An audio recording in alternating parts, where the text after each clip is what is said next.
Hey everybody, this is the show where we are incredibly inspired by the love and change that local nonprofits bring to their communities. And we believe that speakers and nonprofit professionals deserve the chance to share their stories, collaborate, and network with their communities and sector. So without further ado, you're listening to Nonprofit Connect, a podcast by Rogue Creatives hosted by me, Matt Barnes. Let's go.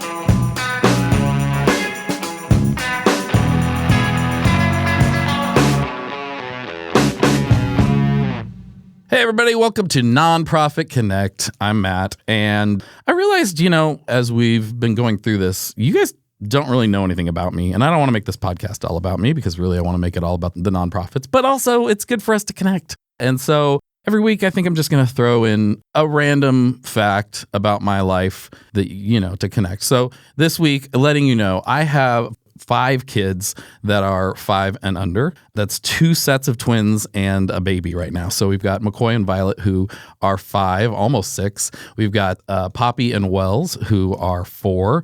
And then we've got our baby Ren, who is 7 months old. And we went from 0 to 5 kids in 5 years. And it was the whirlwind, especially during the pandemic. But man, they're just the best thing ever. And fun fact, my son Wells, if you ever watched the show This Is Us on NBC, he was Baby Jack for, I believe, seasons 4 and 5. So we got to do that and be in, I think he did like 20 episodes, 22 episodes, something like that.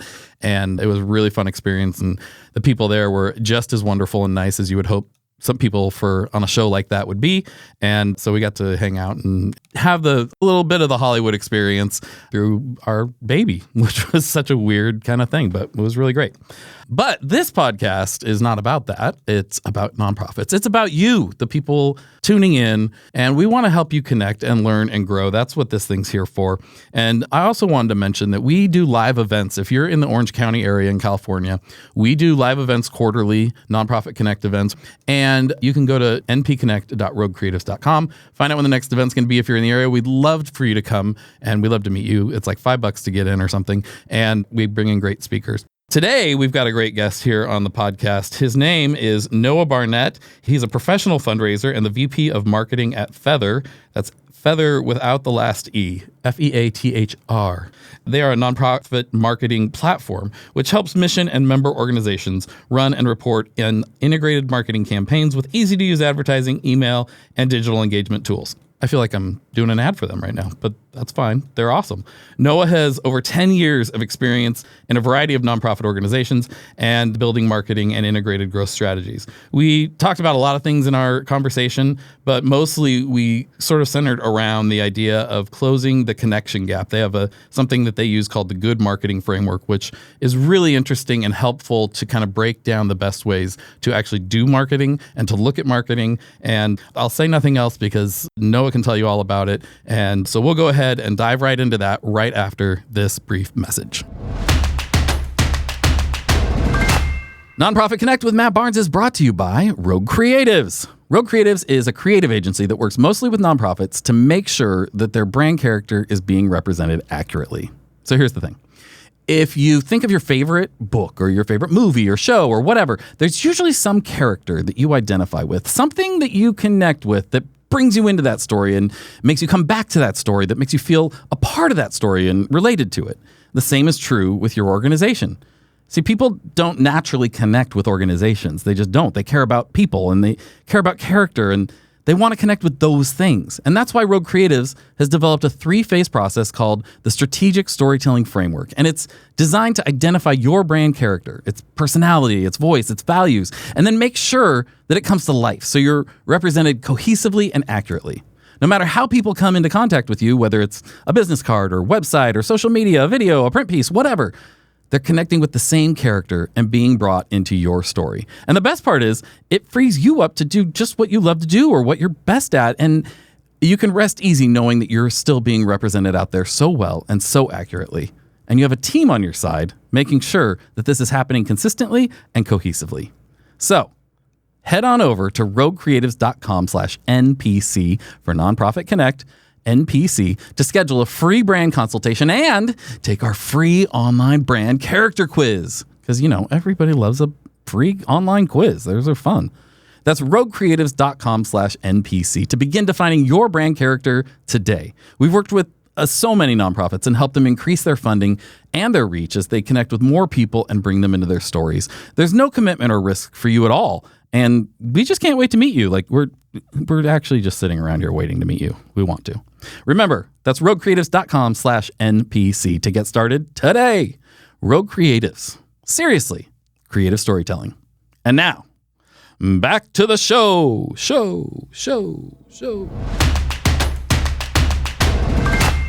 All right, Noah. So glad to get you on the podcast, man.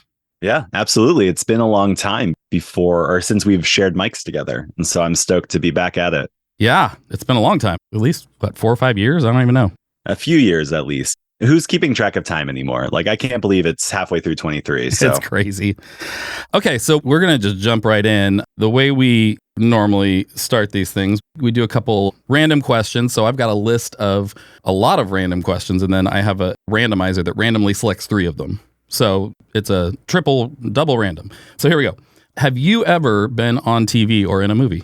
I haven't. Though if you Google my name, you can find a Noah Barnett that has. And so occasionally when you do the Googling, I am not the Noah Barnett that has a TV show, nor the one that shows up in criminal records and arrest reports. Oh, well, that's good. I'm neither of those. And I don't think either of those are the same person either. Awesome. Okay. I will say I was on a live stream of me playing Magic the Gathering, the trading card game, at the Junior Super Series when it used to be like covered by somebody. So it wasn't live TV, but it was like me at 15 with a pen and a visor while I'm like, slinging Magic cards around. So you can find that one on the internet too if you look hard enough. Nice. That's awesome. What is the best vacation you've ever been on? Best vacation. I don't know if I can isolate it to the best because there's like different vacations, but I think a vacation that stands out for sure was I had the opportunity to go to Peru when I was doing international relief and development work. And so we traveled to Lima and then we went up to Urubamba, which is up in the Sacred Valley. And we got to go just really spend a lot of time with the people, the culture. I was also on that trip with my partner, who's still my partner and an amazing collaborator on both family and work and a lot of fun things. And so I think it was just a special moment, a transition period. We'd had 2 kids by then, and this was a time where we got to travel by ourselves and just hear the stories of people, also have a lot of fun. We went and hiked Machu Picchu. We had a lot of great food and really, just fell in love with kind of that environment. And so that is a vacation per se. It was for work, but she was on vacation with me. And so it was a really, really good time and special in my development. So yeah, really great. It's always good to find time to get away without the kids. I love my kids, but it's hard, you get into it. It's hard to find that time. And then last question, introvert or extrovert? I am surprisingly like in between. Okay. That's the right answer. I think I would lean towards an extrovert. I get a lot of energy from conversations like this and being around people. And so I think if you define extrovert in that way, where is it like, does being around people take energy from you or give you energy? I definitely get energy for people. But I also surprisingly to a lot of people's surprise would be, I spend a lot of time by myself in like isolated situations, like going and like walks for hours or going up in the mountains or just spending a lot of time in that. And that also gives me a lot of energy as well. Yeah, that's great. All right. Well, let's get into what we're here to talk about, nonprofits. Can you tell me just generally what drew you to the nonprofit sector? Yeah, I remember specifically when I was like in my early teenage years, going to a shopping center and seeing a bunch of people waiting outside of a Best Buy in the freezing cold. And this scene is pretty typical because it's, what we see on Black Friday or when like a new video game system, or if you remember the Harry Potter book craze, like this idea of having a line outside of a store waiting was fascinating to me for a very specific reason. And I saw this in a bunch of other environments is like, what is this magic that's motivating people to do irrational things? Like, it doesn't make sense. Why are you hurting yourself or like going through pain to like a product? It doesn't really make sense when you could buy it like 2 days from now and, still be warm. And I really quickly learned that wasn't magic. It was actually marketing. And I think what then I had in parallel was an experience traveling overseas when I was in my mid-teens and seeing just the disparity between just from where you were born, how that shaped the opportunities you could have. and how marketing, or the ability to connect people with these causes, whether it's funding the mission, whether it's recruiting volunteers to go support this and create new opportunities for these children that we were working with, or even like doing marketing inside the country to promote these programs, I really saw that marketing was critical to this nonprofit success. And so if we can use marketing to do or convince people to do irrational things, can we use marketing to convince people to do rational things that help humanity grow?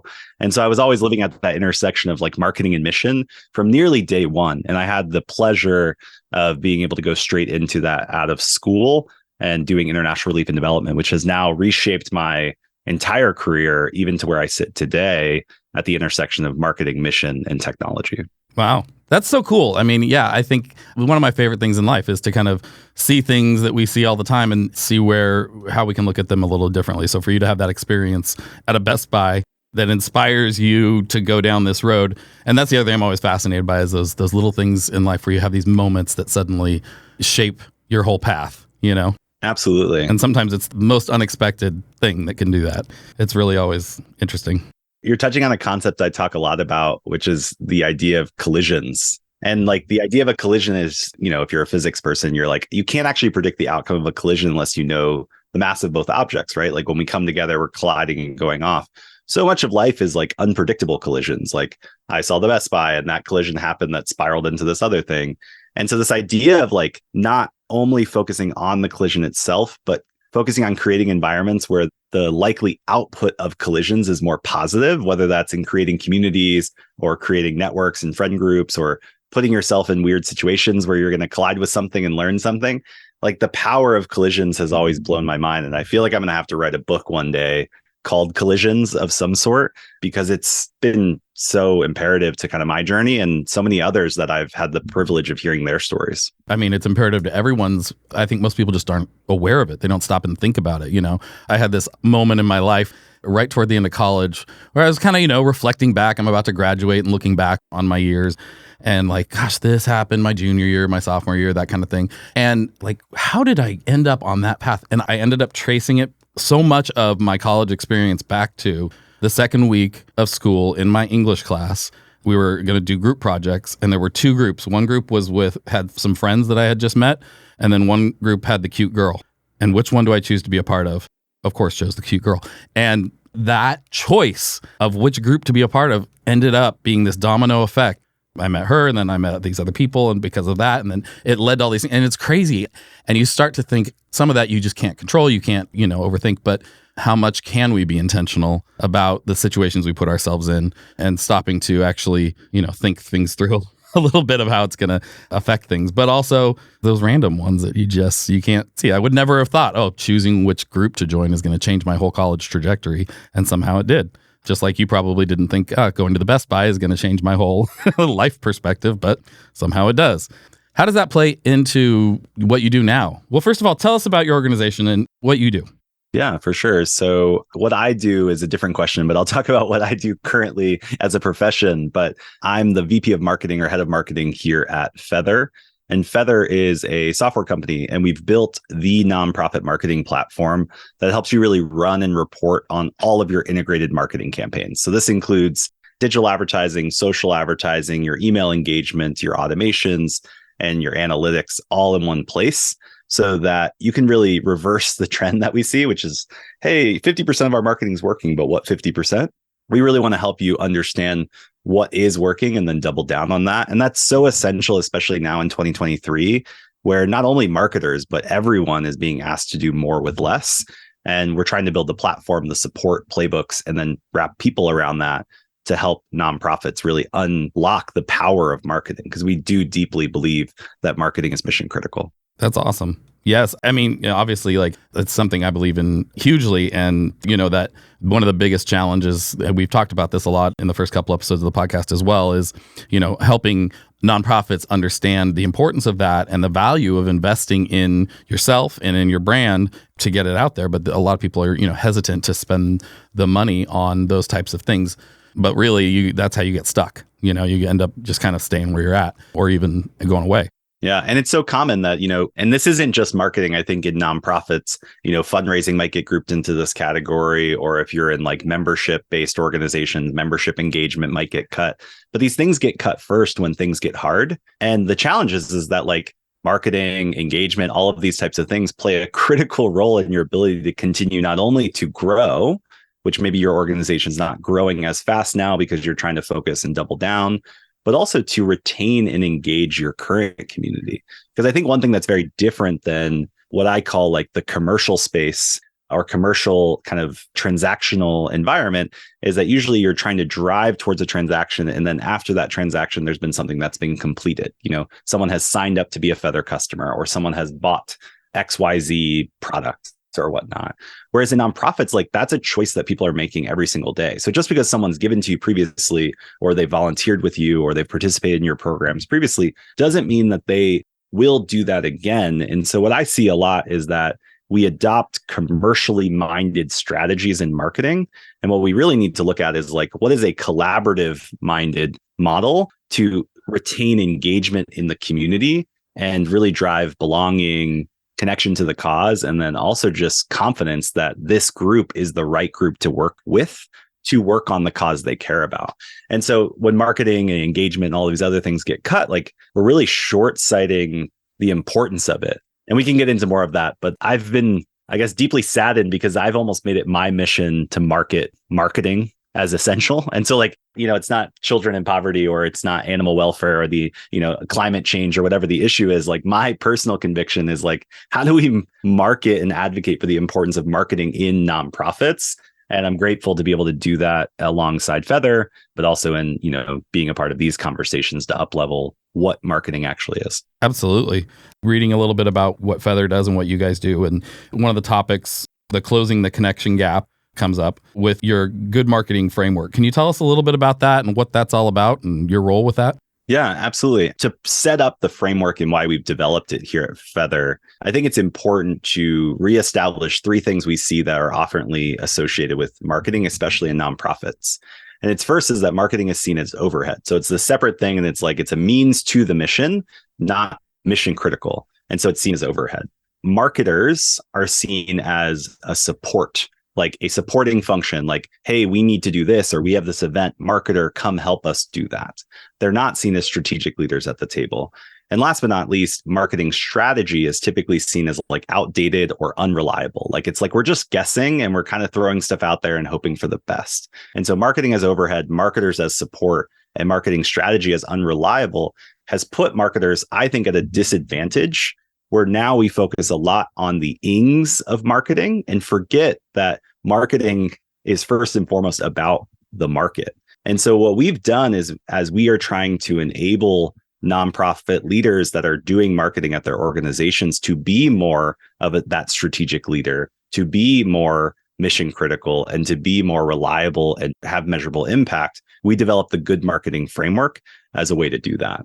And I'm happy to dive deeper into the actual framework, but that was kind of the origin story of that, is we want to reverse these three trends, because we think if we do, and marketing is seen as mission critical, organizations will grow, impact will grow, children receiving aid and help, the environmental issues, advocacy will push forward, policy around different industries will push forward. And so we see the very direct line to that. Repositioning marketing as good with a capital G is essential to that. And that's where the good marketing framework is the practical approach on what to do now. How do we up-level where marketing sits in an organization? Okay. So before we get into the details of the framework, which I want to hear about because I'm very interested, there's a learning curve, right? Like with these organizations, how are you bringing people along with that to help them understand the value to even look at something like this and change their mindset on how they view marketing? Yeah, I think I like to ask questions that tend to answer the question in the negative. Like, if you stopped sending emails, what would happen? And it would be like, okay, well, we wouldn't do this, or we wouldn't do this. Or if we stopped engaging on social media, or if we stopped doing all these marketing activities, really helping an organization see like, what would the actual impact be on the organization's mission? Like, would we raise less money? Would we engage less donors? Would we be able to, like many of our customers here at Feathr do, like they're using marketing to reach out to beneficiaries that can benefit from their housing programs or their workforce development programs. And if we stop doing marketing, what would the impact be on the organization? This is where I like to start there when we work with organizations, because it repositions the importance of marketing as less of, oh, we need to understand how to use Facebook better, or we need to do email subject line optimization to do this, and goes back to the first principles of why we're doing marketing in the first place. Because everyone would agree that we need to raise more money for the organization, or we need to drive more volunteers or drive more mission impact. They might not agree that we should be doing Facebook. And you as a marketer shouldn't also be too tied to the channels that you are unable to see the community that you're trying to impact. And so what we try to do in the framework even is go away from the tactics initially and go back to the market of marketing and say, what is the market you're trying to connect with? What are you trying to do? What do you understand about them? And what are you trying to motivate? And if we're trying to encourage holding looser the tactical channels and whatnot, and going back to that first principles of we're trying to connect with the community to our cause or to our policies or to our programs. So what do we understand about our community, and what are the ways that we can then best connect that community with the impact that we're having? Cool. So yeah, how does that practically play out? How do you make that happen? Yeah. So a lot of times we start with what we call identifying the community that we're trying to engage. And so this could be looking at the more obvious things like, hey, we have a set of members that give to our organization. We're trying to engage with them. It could be individuals that have given in the past. It could be prospective supporters that have a affinity towards your organization. And so we really map out who is actually in your community. And what we'll tend to find out when we map that and we start there is that you'll identify that there's 3 buckets of people. There's people that you are engaging. So there's people that you are engaging within that community. There's people that you might be engaging, but you definitely should be engaging. And then there's a third bucket, which is the largest bucket, which is the people you want to engage, but you're likely not right now with your tactics. And so this is similar to an engagement funnel. And so when we talk about the connection gap, we usually are actually connecting with the people we are engaging. So people on your email list, people on your donor base, et cetera. But what we're seeing is that you're actually only engaging, if you do that perfectly well, 50% of that bottom rung of the totem pole. And when we talk about the connection gap is that there's actually 2 other rungs that we're not tapping into that are within our community. And so we encourage our audience to basically break down what are the strategies we can do to engage the people we're already engaging better. What are the people that we should be engaging? How should we go about doing that? And then the people we want to engage, so awareness, advocacy, reaching into people that have a propensity to support your cause. What should we be doing there? And then we take them on a journey of okay, what do we know and understand about each of these segments, these 3 segments we just mentioned? Then we move into, well, how do we drive connection with them? Because if we don't connect with them, we clearly can't drive them towards impact or activate them to do anything. And that's where channels and content come into play. So what channels do we want to use? What content messaging do we want to use to do this?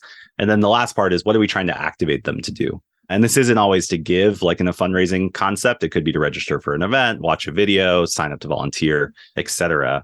And then through that process, it's not linear, it's circular. And so even at the end, we want to make sure that we're always learning more about this audience so that we can fuse that back into how we connect with them in the future. And so simplistically, first is identifying the community. Second is understanding the different segments or groups of that community. What do you know about them? What do they know about you? Sometimes it's lots, sometimes it's little. Third is, what channels and content should we use to connect with that audience? The third thing is that you want to activate that audience to do something. And then last but not least, you want to learn. So identify, understand, connect, activate, and then learn. So it's a 5-step process we've developed.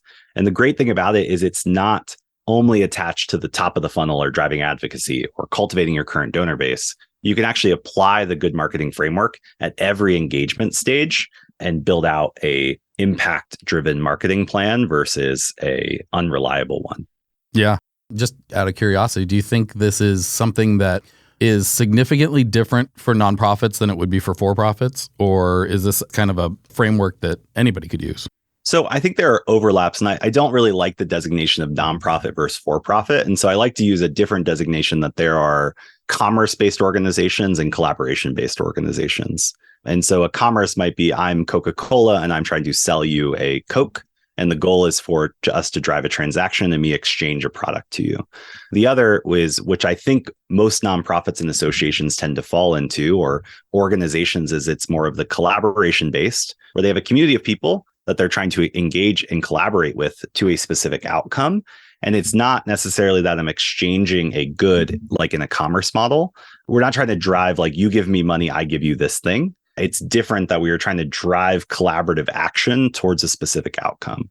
And that could still mean like I get to come to an event, or I get to go on a volunteer engagement, or I get to come to the theater and watch a play. There is a trade of value there. But in nonprofits, it's typically more collaborative than commerce. And what we've designed is the good marketing framework acknowledges that collaboration and that it needs to be more of a circular framework versus a linear one, which works more in commerce. So I said a bunch of words, but I think I like to delineate not nonprofit and for-profit, but commerce-driven organizations and collaboration-driven organizations. And most nonprofits listening to this and the ones we work with at Feathr are in that collaboration ecosystem. And we've designed the good marketing framework to support those organizations, not commerce ones. Okay, cool. Going back a little bit, you talked about the sort of the three different stages of, I guess, audience. How do you encourage nonprofits to adapt or target their messaging for those different groups? Is the framework designed to do that, or is there just sort of different approaches that you take there? Yeah, it's a great question. So in the understanding phase of the framework, and so we encourage you to understand two things. One is the context of the relationship you have with that audience and the intent of that audience within your either cause area or your organization. So it's context and intent. Context is we say, hey, there's a simple question you can ask is, how would this audience describe their relationship with you? Not how you would describe your relationship with them, but how would they describe their relationship with you? And then intent is their intent either time-based or interest-based around the cause area? So maybe they've come to your website before, or they've donated to you in the past, or they've never done anything, but they have searched for ways to get involved in San Diego to volunteer, right? Like their intent around your cause area is disconnected with you. So they have no context or relationship with you. So they would say, I don't know who Kids Volunteer San Diego is. So I wouldn't have any relationship, but my intent would be that I am looking for ways to engage my family in serving in San Diego, this, that, and the other. And so you take the understanding of context and the understanding intent, and that's what drives your messaging and the channels you use. And so when we're working at the top of the funnel, which would be, they don't know anything about you, but they've shown some sort of interest, affinity, or intent towards you, the messaging that you would then target them with needs to be more cause-oriented to introduce them to your organization. Whereas if I'm a loyal donor for the last 15 years, when you're anchoring to me, my context with you as an organization is significant, that then I need to be using that as a primary anchor to then communicate what I'm trying to activate you to do. And so it's actually highly dependent on what your relationship is with those different phases that then informs not only the content, but also the channels you may use. And so I think a great example of this is like, if you're a loyal donor and you have always supported us, but you haven't given this year, and you come to the website, look at our donation stuff, and then leave, the channels I might use to connect with you are more email. Like I have your email. If you're a big donor, I may even call you. And whereas if you are searching for volunteer opportunities with my family in San Diego, and I have no idea who you are, and I don't have your email address, the channels I might use are more of advertising, search retargeting, et cetera, to reach you. And then it would also shape the content. And so again, your understanding of the community shapes the content and the channels you use to drive connection with that community. Cool. What are the biggest mistakes that you see nonprofits making out there? What are the things that most commonly nonprofits are making mistakes on in their marketing attempts or their fundraising attempts? Yeah, I think the first one is more of like a leadership problem, is that leadership's understanding or recognition of the value of marketing to their overall success is not acknowledged. And again, I think there's a two-part. We need courageous leaders that see the value of marketing. We also need marketers, or those in the chairs, to level up or manage up to say, hey, we are having impact. And we are trying to solve both of those. We're trying to have conversations at the leadership level to say, hey, this is how we should be viewing marketing. We're also trying to have conversations at the practitioner level to say, hey, here's how you manage up and showcase the impact marketing has. So I think undervaluing marketing's importance and it being mission critical is, I think, mistake number one. It's not a means to the mission. It's actually mission critical.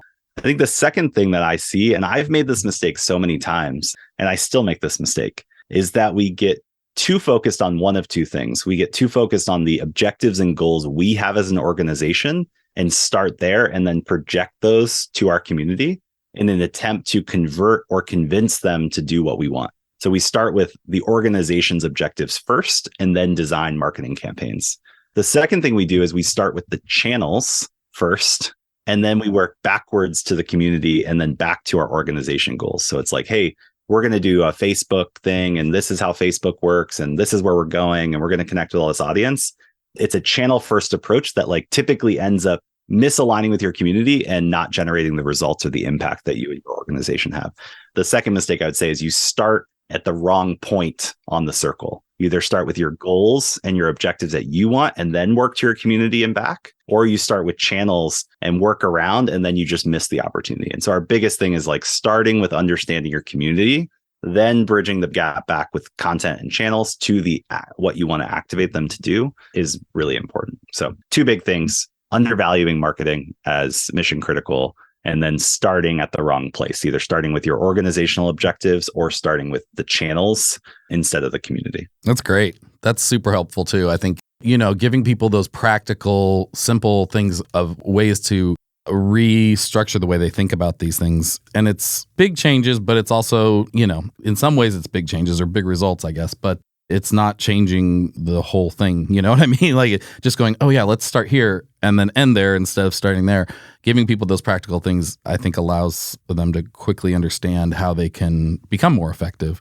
These frameworks that people like you guys at Feathr are putting together are great for helping people just be able to walk through and go, okay, it makes things more manageable, and especially in fundraising where it just feels overwhelming sometimes.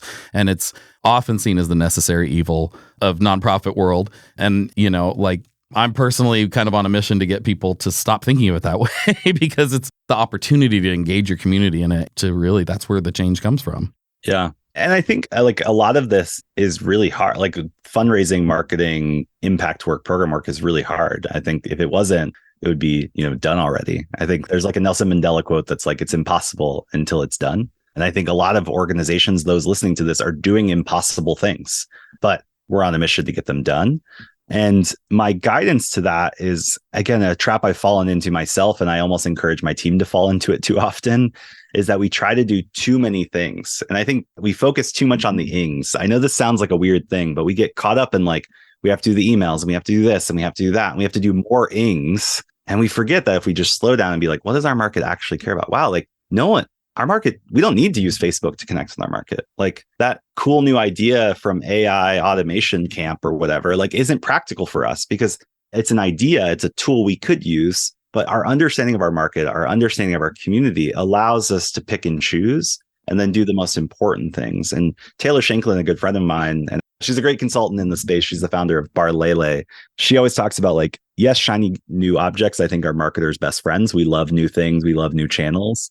But the things that work, we have to make sure that we're doing those really, really well. And so if something is working, spending 80, 85, 90% of your team's time and resources on the things are working to engage properly with your community are more important than you getting to say, yeah, we're on TikTok. Like no one keeps their job just because they're on TikTok or doing telethons for that matter, or whatever it is. Yeah. Especially if that's not where your audience or your community is, And for most nonprofits, if you're looking for donors, they're probably not much on TikTok.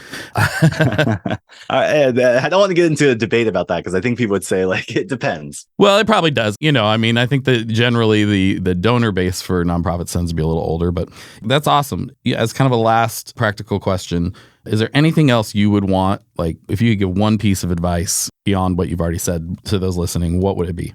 Yeah, I think it would go back to starting with your market. And I usually use a proxy for that and say, hey, marketing should be community first thinking. Like who is the community we are trying to engage? And remember that we as marketers or people doing marketing, even if you don't identify as a marketer, if you're doing marketing in your organization, your first priority is to be an ambassador for the market and then identify the ings that we should do to be able to best connect them to our cause. And that's all marketing is. It comes back to, I have a good friend and she says, marketing is really about three things. It's connection with the cause in this case, confidence that you are the right person to do or work on that cause. So like confidence that you're the right place to be hanging out. And then third, driving community amongst like-purposed people. And so if we're driving connection, we're driving confidence, and we're driving community, like that's it. That's all our marketing should be about. And the rest will take care of itself. If we're not doing those things, I think we're trying to target, convince, and convert people, which I don't think is what we do in a nonprofit or collaborative ecosystem. Great. Well, we like to close with some rapid fire questions. I love it. Let's go. See what your answers are here. What is the one thing that makes you feel most connected? I think it's being outside. I have this affinity towards not being in closed boxes. And I think even now that like we're connecting and having this brilliant conversation, like we're still just a bunch of rectangles inside of other rectangles inside of other rectangles. And I think there's something freeing, but also connecting for me when I'm not in a rectangle or not in a box. And so that's being outside enables me to feel more connected, feel more grounded. And I think that is what then lets me, be more generous and charitable and kind and all of these other things. When I start getting tense and I'm like, I've spent too much time in rectangle boxes, I got to get the hell out of here. All right. How do you connect to your community? How do I connect with my community? I think just by reaching out. I think what's interesting is I was listening to this podcast and they were challenging the audience to say, when you are like, oh, I just feel disconnected, or I want to do this, or I want to have more of this, taking an offensive approach always is a way that I like to stay connected, which is like, hey, I'm going to ping this person. I'm going to reach out to this person. I'm going to check in on that thing that person was going on. So I think I have a different belief, which we don't have time to get into, which is like, you can't win a game playing defense. And you could be the best defensive player. You might not lose, but you're definitely not going to win. And I think we just got to play offense more. And, that's gotten me into a lot of hairy situations, but it's also gotten me into some beautiful friendships and lifelong connections that I'm deeply grateful for. That's awesome. Who in the world of nonprofits would you most like to take to lunch? I think where my mind goes, but it's not a specific person, is it wouldn't be someone in a nonprofit. It would be more of either like a supporter or donor. I don't think we spend enough time actually like understanding the other influences in philanthropy, which is, the supporter that hasn't given in 3 years, like they're a part of this. And I think there's, not to get like doom and gloom, but like the trends for the last 20 years, there are less and less people are participating in charitable giving, even though charitable giving's kind of slightly gone up, which is inflated by big foundation and bigger givers. This last year, we saw a decrease in both charitable givers and giving. And I think there's an opportunity to better understand the people that aren't participating, but would call themselves generous. And I think I would want to spend more time with that, because that's a part of the philanthropy equation that I've spent less time on, which is around participation and discovery. Like, how do we increase participation and generosity, not just from people that have had a propensity to be generous in the past, which I think is what we're always all competing against, is for the smaller and smaller pool of people that are willing to give and choose to give and feel grateful to give. But there's a group of people that are generous and kind and feel connected with the world that aren't participating. And understanding participation and then also like discovery would be stuff that I'm thinking about right now. So that's where my head goes, is like, that's an untapped, almost like if we were playing StarCraft or somewhere, like that's an area of the map I haven't explored yet. And so I'd want to spend more time there and less time in the like echo chamber, which I think, honestly, we all live in too often. Yeah, for sure. Who in the world of nonprofit community do you think we should interview next? I think what John and Becky are doing with We Are for Good is really interesting. We Are for Good is a brilliant community. They have a great podcast if you like podcasts. But I think what they're looking to tackle, and they're having conversations with, 300, 400 plus people at this point in and around the social impact and philanthropy industry, is they have this unique vantage point on what's next. What do we need in the future to drive collaborative partnerships between funders and givers? How do we have ethical impact? How do we think well about the communities we're serving versus just the organizational goals that we're trying to achieve? And so I think they would be an interesting proxy for what the pulse or the beat is in and around the philanthropy ecosystem at a variety of like PowerPoints. And finally, what aspect of your job brings you the most joy? It really comes down to the stories. And so everything I get to do every day, yes, is talk about marketing with you. Yes, I get to like host webinars and educate people on how to do better marketing, but it's what the stories that are behind that. And when we get to hear that, like we work with International Justice Mission. So it's not just like they're sending more emails and raising more money. It's like children are being released from slavery. Like that's important. Like Animals are being rescued and rehomed.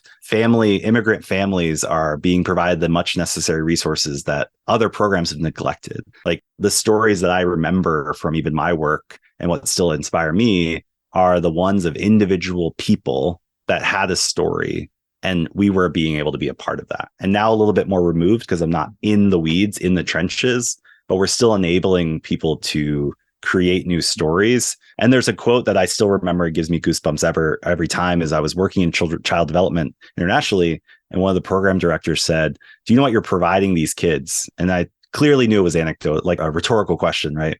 And I was like, oh, like food, clothing, housing, education, etc.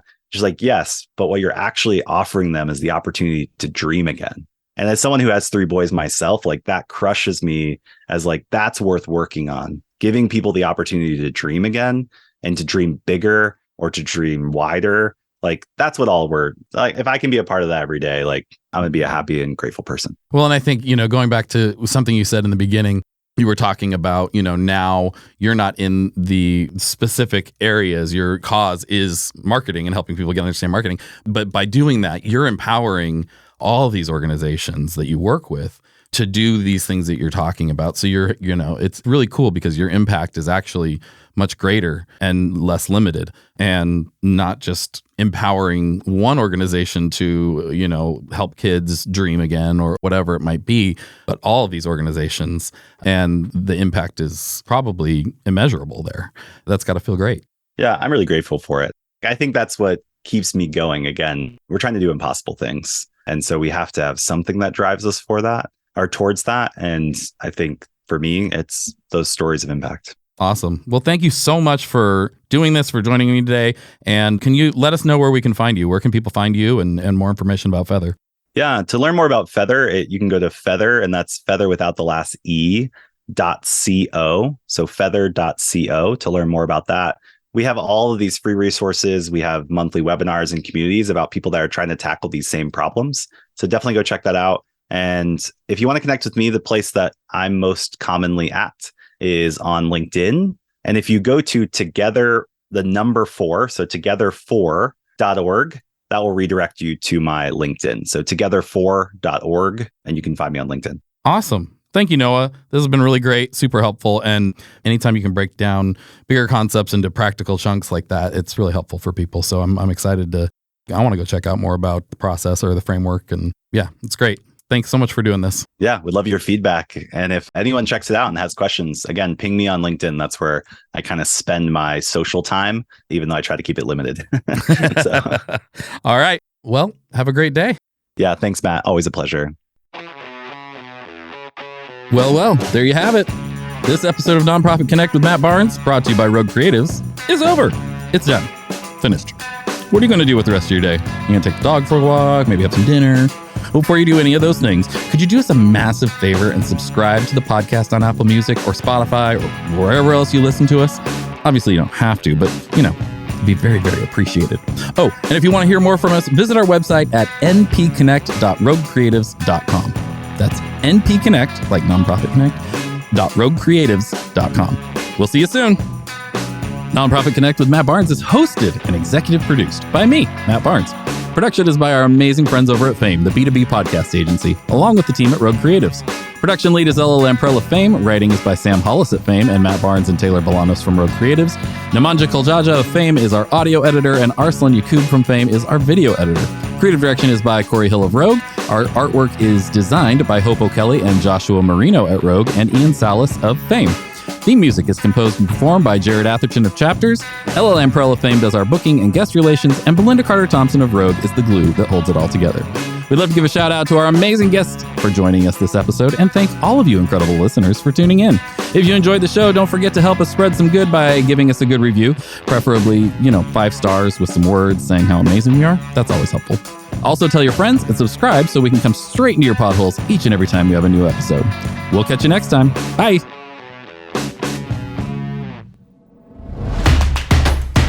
This has been a Rogue Creatives production.